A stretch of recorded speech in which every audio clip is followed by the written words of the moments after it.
I'm Officer Michelle Azark with the Sacramento Police Department.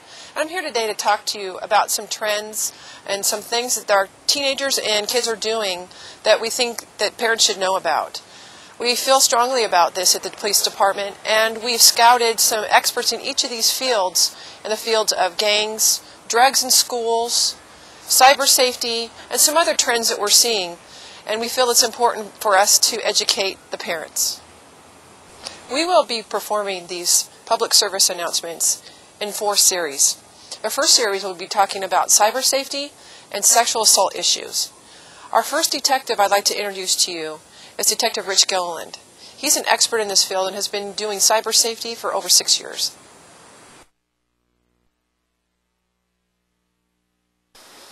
Thanks for taking the time out to talk to us, Rich. Can you give us some tips on cyber safety? Yeah, Michelle, there are a number of things that parents should be aware of in order to help better protect their children against internet predators. The first thing that we recommend for parents is that they keep their computer with internet access in a common location in the house, somewhere where there's consistent traffic around the house. In other words, don't put the computer with internet access in the children's bedroom where they have free control over that computer and what they're doing on it, and the parents have a more difficult time monitoring it. Secondly, explain to children that there are people out there on the internet that do not have their best interests in mind.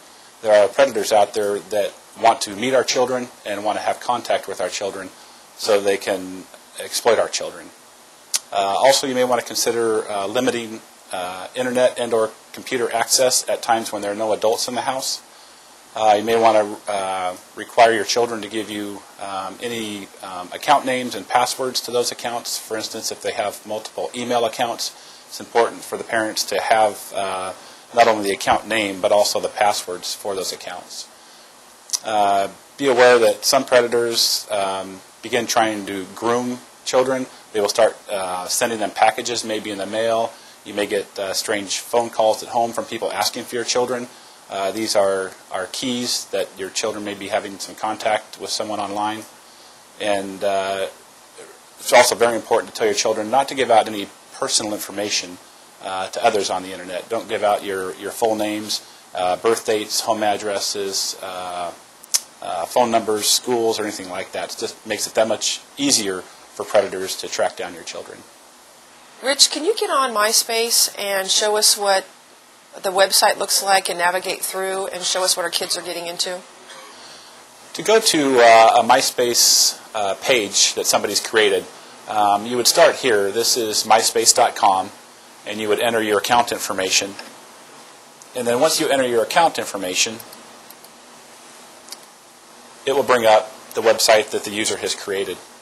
Now, a number of things to note about the website is, one, you can put whatever pictures you want or you choose on the website, and then anyone who has access to your website can view them. On the website, you can also list a number of details about yourself, which people often do. They talk about the music that they like, movies, television.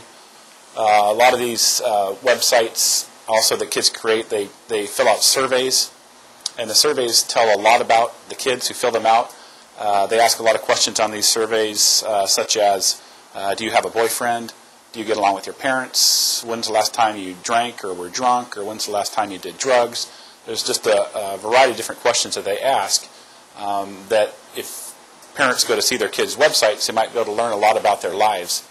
On the right side over here where it says Brittany's Friends, a number of pictures show up, and those are friends that have asked to be allowed to my site. So, for instance, if I have another friend somewhere and I want to be their friend on their MySpace account, I send them a message saying, well, can I be your friend? And they accept me, and then I'll show up on their MySpace page. But these are people who have asked to be on this MySpace page. A way to search MySpace pages to see what's out there is to go to Browse, and I've done that on this page. And I've asked MySpace to look for any women between 18 and 20 years old who are single and who are within 5 miles of the zip code of 95822, which is our police department here. And as you can see, MySpace came up with 25,079 girls who meet that criteria. Now that you've seen Brittany's MySpace page, I think I should let you know that this is not Brittany's web page. This is my web page, and this is exactly how predators work. This is why I say that it's important for you to tell your children that when they're talking to people on the internet, the person they think they are talking to may not really be who they say they are. MySpace is an incredibly popular website. As of January of 2006, there were reported 43 million MySpace users, with another 150,000 users being added every day. 10% of all internet advertising impressions happen on MySpace. MySpace images are viewed twice as often as Google pages. Now that I've shown you Brittany's MySpace page, I should also tell you that an area of much greater concern to me is internet chat rooms, whether it be AOL chat or MSN chat or Yahoo chat.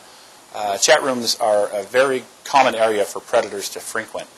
And again, the same problems exist in chat rooms as exist in MySpace, that people are not who they seem to be. So be very cautious allowing your children to use chat rooms at all.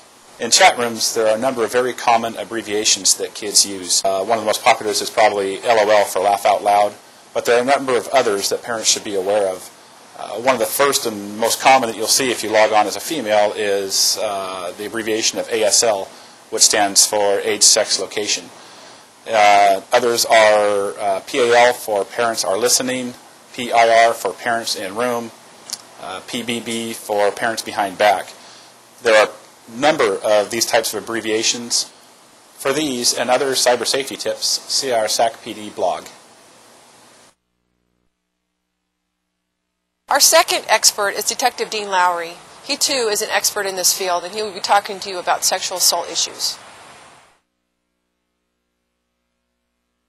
Detective Lowry, can you tell us what you do in the Sexual Assaults Division? I work in the Sexual Assault and Child Abuse Unit. We investigate cases where children are both the victims of sexual assault and physical abuse. The cases range anywhere from within the family to out on the streets to the internet. One of the latest cases that we handle is kind of a combination of both. There was a sexual predator posing as a juvenile, telling the children in the neighborhood that he's 18, 17 years old, driving around to the bus stops. He befriended a little girl and her brother and gave him a ride to school, and then each day was picking him up and buying him treats, making it seem like he's a family friend. Then he started communicating with the little girl on the internet, sending her emails, sending pictures of himself, built up a trust, and then ended up taking her to a location where he sexually assaulted her. Dean, are there some things that we should remember from all this? Well, you need to look at signs. Sexual behavior is learned behavior. Children learn this at some point in time either from within their family, taught at school, or by being victims of abuse. So look for signs that are not normal, whether your child is acting out, acting depressed, their grades are going down, drug usage, just behavior that's totally different. Sometimes they'll act out on their siblings or do certain things if you find them doing stuff on the internet. Just be a parent. Be there for them. Watch what they're doing. It's okay to pry into their business because you are their parent. You're not their friend. It's okay to be a friendly parent, but your job is to be a parent, and sometimes you have to be the bad guy. The case I was just talking about occurred in the North Natomas area. If you'd like more information on that case, you can go to the Sacramento Police Department blog.